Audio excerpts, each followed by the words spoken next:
to break. Their will had to break by the time they were 5 years old. Or you 4 years old, or you lost them. Because their basic character was formed by the time they were 4 years old. So you had to have everything. You had to have the concept in them to obey you by their 4th birthday. So let me get this straight. They weren't beaten because they did something wrong, because they took something or Oh yeah. But they were also beaten just to be beaten. No. Right. It was for disobedience. Right. An attitude.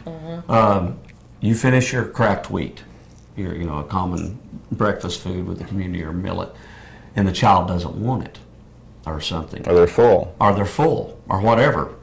Or it could just be that because at one point it got to, if, say, you were a community member, you might have been in the community for a month. I've been here for 17 years now. Or let's say you've been here a year even. And you felt that my daughter had a bad attitude. You could tell me I had to discipline my child. And if I didn't do it, then we were going to have a household meeting. The whole table would look at me. Yeah, the whole house would look at me. And you're talking about peer pressure. Ultimate. There is no greater peer pressure than being in the communities, the Messianic communities, as they're now called. But just a quick story. I was told, now they don't do, I don't think, this bad anymore. This was in the beginnings. I was told by someone, one of the elders, I was a deacon, an apostolic deacon at that time, Eddie Wiseman's deacon. And I was told I needed to go home and support my wife in whatever she was doing. I said, wow, what's going on? Said, you just need to go and support her. So I drove home, walk in. My daughter is, I think Rachel was 18 months by then, 18 months old.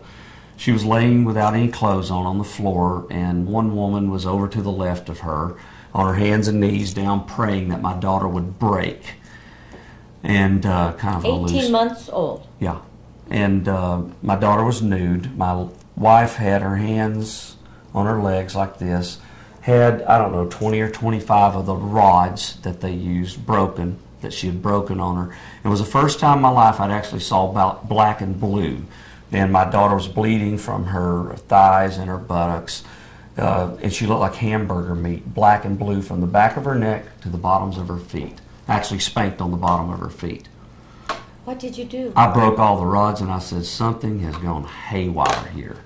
And I went and called some of the elders and talked to them. We had a meeting. Come find out this was going on all over the community. But my daughter, Rachel, looked up at me, and the whites of her little blue eyes were so red, so not just bloodshot, but I mean red. She looked up, and it's all she could do is look up and say, Daddy, and fell down, just down on the carpet. And I believe probably she was pretty close to death.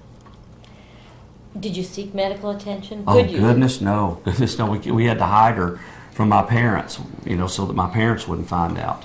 Back then, we had to keep them away from anybody. Treated it with comfrey poultices or something. And why would your wife have done this? Why did she do it? Because my wife is one of these people that she has to be told what to do. She can't really think for herself. She doesn't,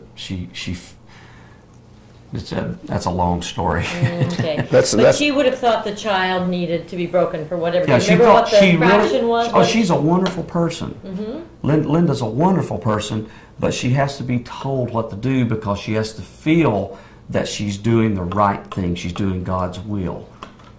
And when you have somebody that's hearing from God and directing you, then you do what they say. Good. Leaving in the end when Eddie wouldn't let you go to your